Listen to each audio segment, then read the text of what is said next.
कहा, हे हन्या, उसने कहा हाँ प्रभु। तब प्रभु ने उससे कहा, उठकर उस गली में जा जो सीधी कहलाती है और यहूदा के घर में शाऊल नाम एक तरसुसवासी को पूछ, क्योंकि वह प्रार्थना कर रहा है।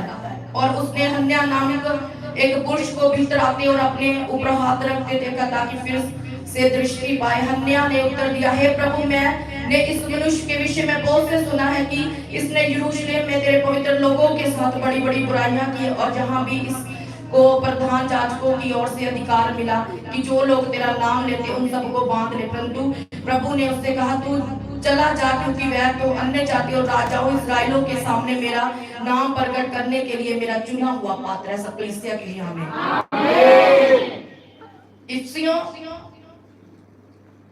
इफ्सियों निकाले।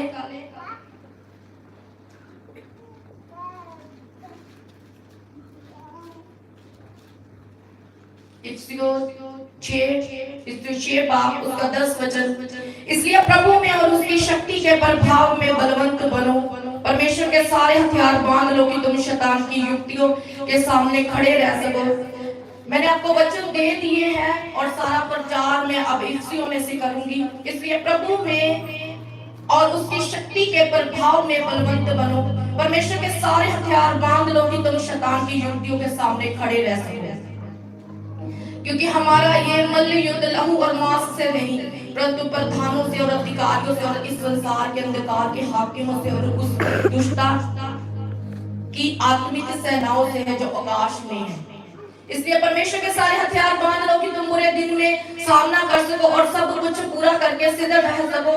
इसलिए सत्य से अपनी कमर कसकर धार्मिकता की झिलम पहनकर, अपनी पाँव में मेल के सुसमाचार की तैयारी के जूते पहनकर और इन सबके साथ विश्वास की ढाल लेकर सीधे रहो, जिससे तुम उस दुष्ट के सब जलते हुए तीरों को बुझा सको और उद्धार का टोप और आत्मा की तलवार जो परमेश्वर का वचन है ले लो। हर समय और हर प्रकार से आत्मा में प्रार्थना और विनती करते रहो।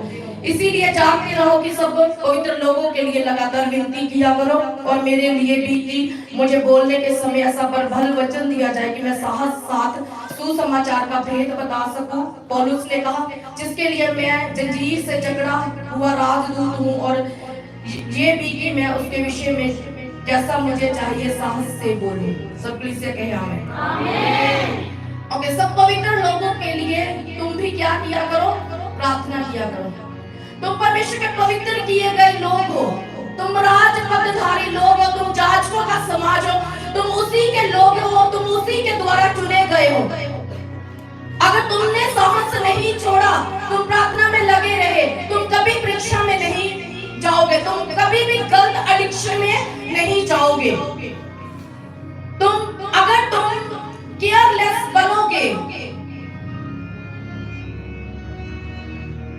अगर तुम प्रेयर गिवनेस के साथ परमेश्वर के सामने नहीं जाओगे, एक व्यक्ति को नहीं बनाओगे, तो तुम्हारी लाइफ में एडिक्शन आएगी, तुम्हारी लाइफ में कर्ज आएंगे, तुम्हारी लाइफ में श्राप आएंगे।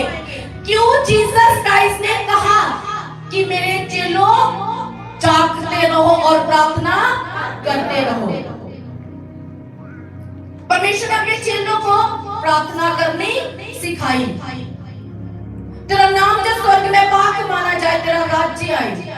परमेश्वर ने सबसे पहले कहा, तेरा नाम जो स्वर्ग में, यानी कि स्तुति महिमा, यानी कि धन्यवाद। प्रार्थना शुरू कैसे हो? धन्यवाद के साथ।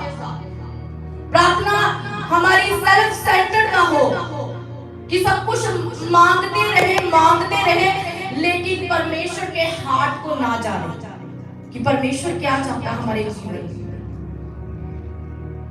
किसी ने सोचा था कि परमेश्वर ने आदम से क्या चाहा था, बहुत उम्मीदें लगाई थी।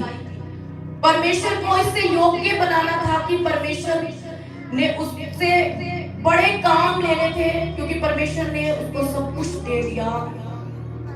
हाँ, अदन के वाटिका में रखा और सब कुछ उसके हाथों में सौंपा, और शैतान को ये बात अच्छी नहीं लगी कि परमेश्वर ने इसे अपने स्वरूप में बनाया। और शैतान ने जब औरत को भरमाया तो औरत ने बंदे को भरमा दिया। आदम के द्वारा श्राप आए, एडिक्शन आई, कर्ज आए, बीमारियां आई,